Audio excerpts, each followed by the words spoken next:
కార్యక్రమానికి జిల్లా నలుమూలల నుంచి ఇచ్చేసినటువంటి ప్రతి ఒక్క మహిళా మహారాణికి నా యొక్క హృదయపూర్వక నమస్కారాలు తెలియజేసుకుంటాను. మన జిల్లా చాలా అదృష్టం చేసుకుంది. దీవించే అమ్మ అరుణమ్మ మనకు తోడుగా ఉంది.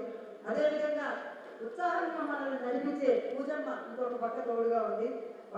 వాళ్ళిద్దరి ఆధ్వర్యంలో మనందరం ముందుకు సాగాలని, జగన్మోహన్ రెడ్డి గారిని ముఖ్యమంత్రి చేసుకునే వరకు నిర్విరామంగా కృషి చేయాలని ఈరోజు ఇప్పటిదాకా మాట్లాడినటువంటి ప్రతి మహిళ జగన్మోహన్ రెడ్డి గారు ఏం చేశారో చెప్పారు. దానిని మనం గ్రామ నలుమూలకి తీసుకెళ్ళి ఇక్కడ చెప్పుకోవడం కాదు, వేదికల మీద చెప్పుకోవడం కాదు. ప్రతి మహిళని అయిపోయింది కాబట్టి ఇంకా అరుణమ్మ గారిని మాట్లాడారు. మీరు తీర్మానించేశాక అరుణమ్మ గారిని మాట్లాడారు. ముఖ్యమంత్రి అయ్యే వరకు నిర్విరామంగా కృషి చేసేలా మీరందరూ పనిచేయాలని సందర్భంగా మీ అందరినీ మనస్ఫూర్తిగా కోరుకుంటా ఉన్నాను. అదేవిధంగా ఈ వేదికగా నేను చంద్రబాబు నాయుడు గారిని కోరుకుంటా ఉన్నాను. అజెండా పెద్దది, ఆచరణ చిన్నదిగా మారిన మీ యొక్క ప్రభుత్వ తీరుని మార్చుకోవాలి. మహిళలకు ప్రత్యేకమైనటువంటి భద్రత కల్పించాలి. మూలమైనటువంటి దిశా చట్టాన్ని దశ మార్చుకుని ముందుకు వచ్చే విధంగా చెయ్యాలి.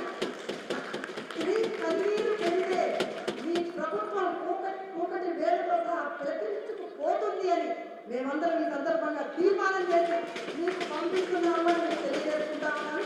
అదేవిధంగా మన నాయకుడు జగన్మోహన్ రెడ్డి గారికి ఈ వేదిక నేను ఒక తీర్మానాన్ని పంపిస్తున్నాను. అన్నా జగనన్న మేమందరం మీ తోడుగా ఉన్నాం. మీరు ముఖ్యమంత్రి అయ్యే వరకు మేమందరం మా శక్తియుక్తులన్నీ ఓర్చి పనిచేస్తామని ఈ సందర్భంగా మీకు ప్రమాణం చేస్తున్నానని ఈ వేదికగా నేను తెలియజేసుకుంటా ఉన్నాను. అదేవిధంగా మనందరి మహిళల ఐక్యత సాక్షిగా ఈ మహిళా దినోత్సవం మనం వచ్చే సంవత్సరం కూడా ఇందాకే నేను ఎవరో చెప్తే విన్నాను. పార్టీ పుట్టిన తర్వాత జిల్లా నలుమూల నుంచి ప్రతి మహిళని కలిపి ఇంత మంచి కార్యక్రమం చేసినటువంటి ఘనత మన పూజమ్మ గారికే దక్కుతుంది. ఇటువంటి విజయోత్సవాలు తొందరగా మనం జరుపుకోవాలని అందరినీ మనస్ఫూర్తిగా కోరుకుంటూ, అంతకంటే మీ సమయాన్ని నేను తీసుకోదలుచుకోలేదు. నేను నా యొక్క తీర్మానాన్ని చదువుతూ మీ అందరి యొక్క ఆశీర్వాదాలను కోరుకుంటూ సెలవు తీసుకుంటాను. అంగన్వాడీ కార్యకర్తలు పడుతున్నటువంటి ఇబ్బందులను దృష్టిలో పెట్టుకుని సుప్రీంకోర్టు తీర్పు మేరకు అంగన్వాడీ కార్యకర్తలు గ్రాట్యుటీ వెంటనే చెల్లించాలి.